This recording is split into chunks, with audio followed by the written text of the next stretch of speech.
the question is about like, has crypto reached a level where business disruption has actually occurred? Even Mr. Wilson talked about it, yeah? And also like in terms of how to avoid or like not avoid to reduce the risk in terms of scams that actually happen, especially in the world of like NFT as well. Yeah. What's your take on this? Okay, let me answer the first question, whether we think crypto has or blockchain actually reached the level of business adoption. I think number one, I don't think we're there yet because a lot of businesses are still learning. What Terence was actually mentioning about, the onboarding process is actually difficult and people need to be educated to know how to set up their wallet first. So number one, I think leaders and entrepreneurs and innovators are actually moving into this space. But I think once there's a catalyst, like I mentioned, once the ingredients and the time is right, the innovation can get picked up very quickly.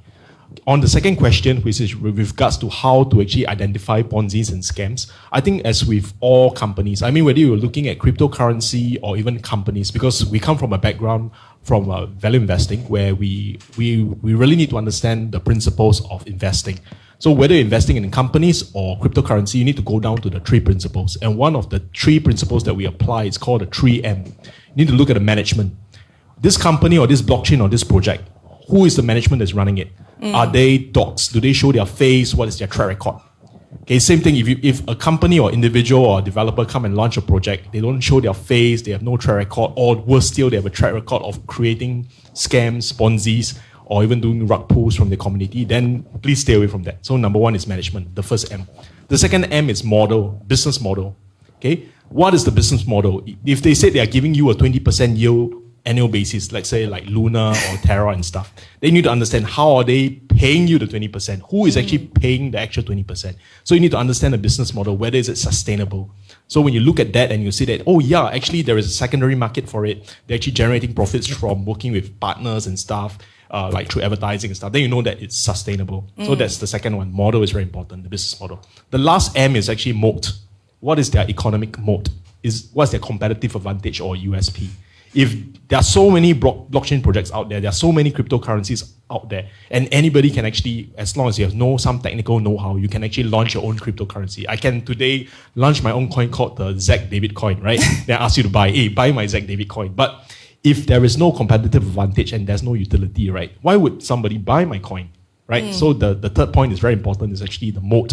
Just like Facebook has a strong moat because it has the network effect. It has a lot of users. Therefore, a competitor that comes up, let's say you want to launch a social media and compete with Facebook, right? You can't, because they have a lot of users, and to get the users out of their network to your network, it's very difficult and it's very costly. So that's the 3M. Number one, the management. The second one is actually the business model, and the third one is moat. So apply the same principles to cryptocurrency, and you will be able to stay away from Ponzi's as well. And we covered that in greater detail on other principles in our masterclass. Yeah, so be careful, back to the 3M. But Mr. Zach, if you know any like startup, SME, not like too big name of the company, they start to utilizing this, could you enlighten them? I think just now during my sharing in my presentation, I did show some examples of case study. And one of them is actually an F&B business doing a steak house and stuff. So they launched their own NFTs, and they actually give free NFTs to their patrons who came down and buy. So this is just one example in Malaysia,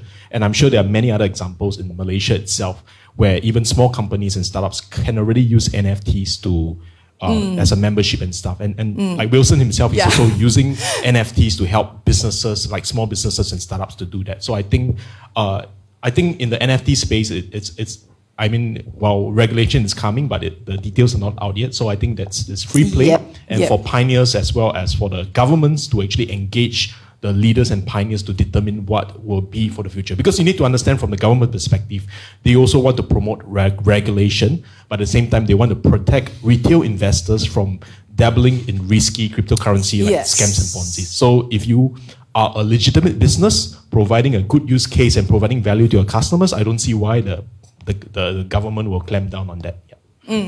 Understand. Thank you so much. Maybe I can just comment on the Singapore side. That's right. I wanted you to comment on that. Because I don't know the Malaysia side very well. But at least because you were sharing just now about the Malaysian side, right? So that's what I'm asking you about the Singapore side. Mainly sharing about the Singapore side. But from the Singapore perspective, at least what I see as a citizen in the Singapore government. At least, I see that the stance that MAS, the Monetary Authority in Singapore, is taking a cautious stance. I mean, if you compare, because I've been to Dubai twice, I've also seen how they have made regulations against crypto very lenient, and they open up the doors for a lot of crypto investors as well as blockchain companies to actually move into that space. So I mean, just comparing, let's say I take Dubai and Singapore as an example, right?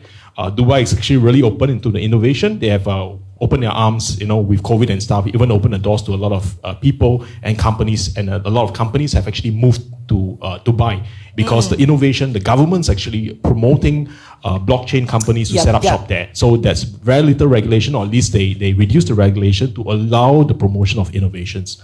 Whereas in the Singapore context, from what I've seen and what they said, they are cautious when it comes to retail investors investing in cryptocurrency. However, they also at the same time, they want to attract businesses to actually use blockchain as long as the use cases have a utility or advantage. So the Singapore government is very pragmatic. So they say that we already have Web 2, right? Basically, if your servers, your clients, your mobile phones, this is Web 2. So what can blockchain bring to the table that has additional value or use case or utility as compared to Web 2? For example, if you talk about payments, right? If I already have an e-payment using my DBS that I can transfer to, let's say Maybank, and transactions are done in seconds, then why would I need a blockchain like a Bitcoin to replace that system? Because it's actually slower than the current systems that's extending. So in that case, the government say that then in this use case, we don't really need, cryptocurrency or blockchain because we already have this technology. However, the Singapore government are also initiating pilots to say that we create an industrial consortium, like, in the government sector or even partners with private companies to say, let's explore where perhaps in the supply chain or in the businesses, in the industrial sites, that we can actually use blockchain to improve the services or even the utility or the efficiency or even the transparency of things in the trade finance side. So I think that is where, at least from my perspective, the Singapore government is moving towards, where look at actual use cases and then just to protect our retail investors to stay away from risky coins. So that's from the Singapore perspective. Is there any e-commerce platform? Because I just glanced through, there's this part of the question. Any e-commerce platform that you all know that has been using crypto exclusively? I think for the e-commerce space, it's not just looking at e-commerce companies, because you realize that when it comes to payment, it's all about the payment gateways. Yes. And the big payment gateways are like MasterCard, Visa. So all e-commerce websites, they use this. So in US already, MasterCard or Visa already saying that they are already accepting Bitcoin. I mean, Bitcoin, people can actually spend their Bitcoin that's tagged to the MasterCard. And because the MasterCard, their card can be accepted in all different merchants that support Visa or Master, therefore you can actually use it for e-commerce. So I think you can look beyond just e-commerce, look at their key partners they are working, for example, the payment gateways. Then once that card it's available in that particular country, whether it's Singapore, Malaysia or so, then there you have it, for e-commerce. Understandable,